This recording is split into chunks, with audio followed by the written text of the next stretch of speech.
تو بڑے بڑے میجر جنرل کی اور اس سے بھی سب کی خواہش یہی ہوتی ہے کہ شہادت کا رتبہ ملے، لیکن شہادت کا رتبہ تو قسمت والوں کو ملتا ہے۔ تو باقی یہ ہے کہ ٹائم سے بھائی چلا گیا، ابھی اس کی عمر تو نہیں تھی، لیکن چلیں، خوشی بھی ہے کہ شہادت کا موقع اس نے حاصل کیا۔ آپ بتا رہے تھے کہ آپ کو بھائی کی شہادت سے کچھ عرصہ پہلے ایک خواب بھی آیا تھا، وہ ذرا بتائیے کہ وہ کیا خواب تھا؟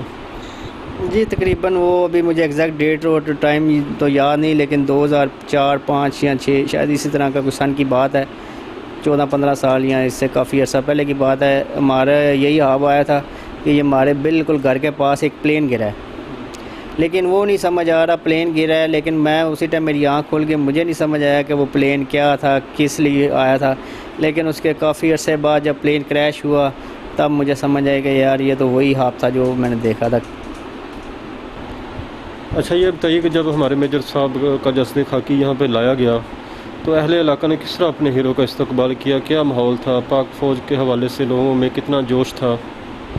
جی جوش کہ ہمارے علاقے میں اتنا بڑا جنازہ تو شاید کبھی ہوا ہو، اور کووڈ تھا، کووڈ کے یعنی کہ کووڈ سمجھے کہ اس ٹائم اتنا آئی تھا کہ لوگوں کو اکٹھا ہونے کے جو انسان بالکل انہوں نے منع کیا ہوا تھا، لیکن ہمارے علاقے میں اتنا بڑا جنازہ رات کے ٹائم تھا تقریباً 8 بجے، تو اتنا بڑا جنازہ میں نے نہیں آج تک دیکھا کہ جتنا بڑا لوگوں نے استقبال کیا اور جتنا بڑا جنازہ ہوا تھا۔ تو انہوں نے پورے جو سا فوجی اعزاز کے ساتھ ان کی تدفین ہوئی تھی، تو بس یہ تھا۔ جی ناظرین، زندہ قومیں اپنے ہیرو کا اس طرح ہی استقبال کرتی ہیں، اور یہ ان پر کوئی احسان نہیں ہے جن ہمارے ہیروز نے ہمارے امن و سکون کے لیے، ہماری سلامتی کے لیے، ہماری چوکیداری کے لیے انہوں نے اپنی جانیں قربان کی، تو ہمارا بھی حق بنتا ہے کہ ان کے ساتھ اظہار عقیدت کیا جائے۔ ان کو شہادت جب وہ ہوتے ہیں، شہید ہوتے ہیں، تو ان کی آخری جو مومنٹ ہیں، ان کے کفن دفن اور تدفین کا جو معاملہ ہے اس میں شرکت کی جائے۔ ناظرین، آپ کو بتاتا چلوں کہ شہید کو ان چیزوں کی ضرورت نہیں ہوتی۔ شہید کو نہ غسل کی ضرورت ہوتی ہے، نہ کفن کی، نہ جنازے کی۔ اللہ نے شہید کو ان چیزوں سے بری ذمہ رکھا ہوا ہے۔ یہ ہم پھر کیوں کرتے ہیں؟ یہ اس لیے کرتے ہیں کہ یہ پہلے بتاتا چلوں کہ کیوں نہیں اللہ نے کہا کہ ان کو ضرورت نہیں ہے، کیونکہ اللہ نے قرآن پاک میں کہا ہے کہ شہید زندہ ہیں، اور زندہ کو ان چیزوں کی ضرورت نہیں ہوتی، نہ جنازے کی، نہ کفن کی، اور نہ غسل کی۔ تو شہید کو یہ تینوں چیزیں نہیں ہوتی، کیونکہ اللہ نے جب روز محشر ان کو اٹھانا ہے تو اسی طرح یہ خون میں لتھڑے ہوئے ہوں گے، خون ان کے جسموں سے بہہ رہا ہوگا، اور یہ اللہ کے سامنے اسی حالت میں حاضر ہوں گے۔ تو یہ ہم کیوں کرتے ہیں کہ تاکہ شہید کے جنازے میں شریک ہو کر اللہ ہمارے اعمال نامے میں کچھ نرمی فرما دے اور ہمارے لیے بخشش کا وسیلہ بنا دے۔ تو یہ ناظرین ہم اپنے لیے جاتے ہیں، شہید پر کوئی احسان نہیں ہے، یہ بلکہ شہید کے فیض سے اللہ ہمارے کچھ گناہ کم کر دے، ہمارا آگے والی منزل جو ہے آسان کر دے، اس لیے ہم شہید کے جنازے میں شرکت اپنے لیے ویسے برکت سمجھتے ہیں اور اس لیے شامل ہوتے ہیں۔ تو اینڈ میں بتا دیجئے کہ اہل علاقہ نے جس طرح اپنے ہیرو کا استقبال کیا، تو آپ کو کہیں تاثر لگا کہ پاک فوج اور پاکستانی عوام میں کوئی دوریاں ہیں؟ جس طرح آج کل سوشل میڈیا پر بڑا طوفان بدتمیزی پھیلا ہوا ہے، مچا ہوا ہے، لوگ اس طرح نیگیٹو پوسٹیں لگا رہے ہیں آرمی کے حوالے سے، تو آپ نے کیا محسوس کیا اس وقت؟ دیکھیں جی، پاک فوج اور پاک آرمی اور جو سی عوام جو سی یہ ایک ہی پیج پہ ہیں۔ پاک عوام جو سی ہے یہ پاک آرمی کے ساتھ ہے، اگر آرمی ہے تو ہم ہیں، اگر آرمی نہیں ہے تو ہم نہیں ہیں۔ ہمارا ملک میں جو سا اس ٹائم پاک آرمی ہے جو ہمارے ملک کا دفاع کر رہی ہیں، اس کی حفاظت کر رہی ہیں۔ تو ہمیں یہ جو سوشل میڈیا پہ یہ روز جو پوسٹیں لگی ہوتی ہیں ان کو اگنور کرنا چاہیے۔ یہ منفی پروپیگنڈا، یہ ہمارے ملک کے خلاف جو سارے سازشیں ہیں، تو ان کو بس اگنور کریں، یہ آتی جاتی رہیں گی۔ سوشل میڈیا کا دور ہے، آپ اس کو دیکھیں گے، سوچیں گے، وہ آپ کے سامنے آ جائے گی، لیکن ان چیزوں کو جو بالکل آپ اگنور کریں، ان کو دیکھیں ہی مت۔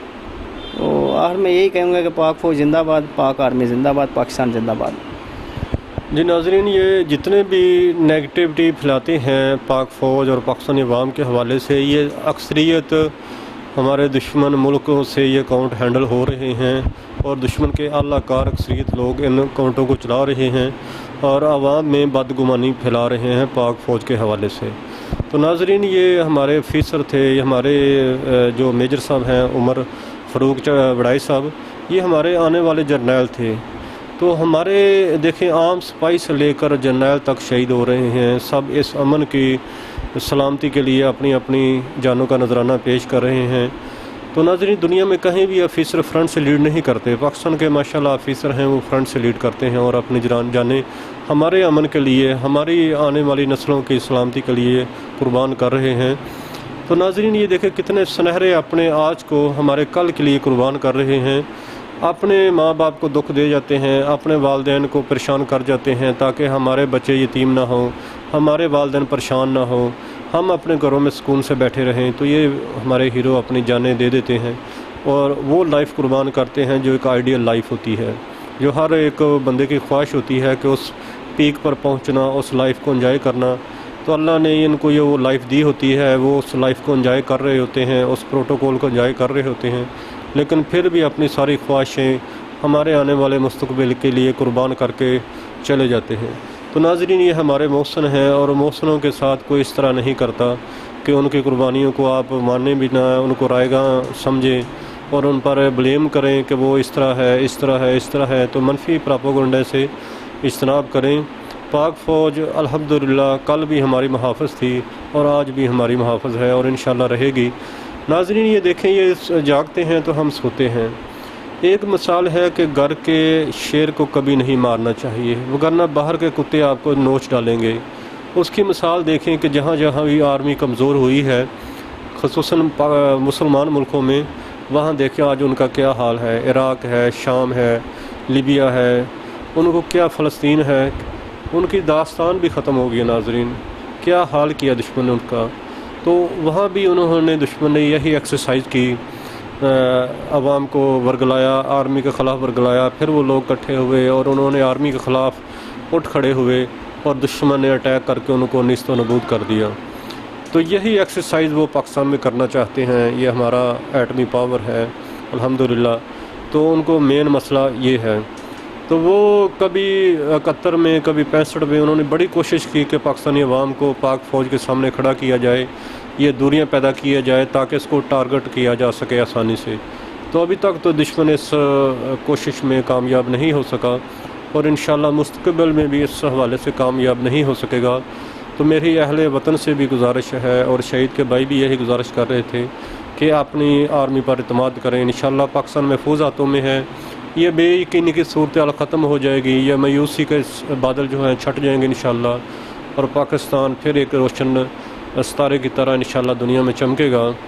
تو ناظرین ہمیں دیجیے اجازت اس دعا کے ساتھ کہ اے وطن تو سلامت رہے تا قیامت رہے۔ پاک فوج زندہ باد، پاکستان پائندہ باد۔ اللہ حافظ۔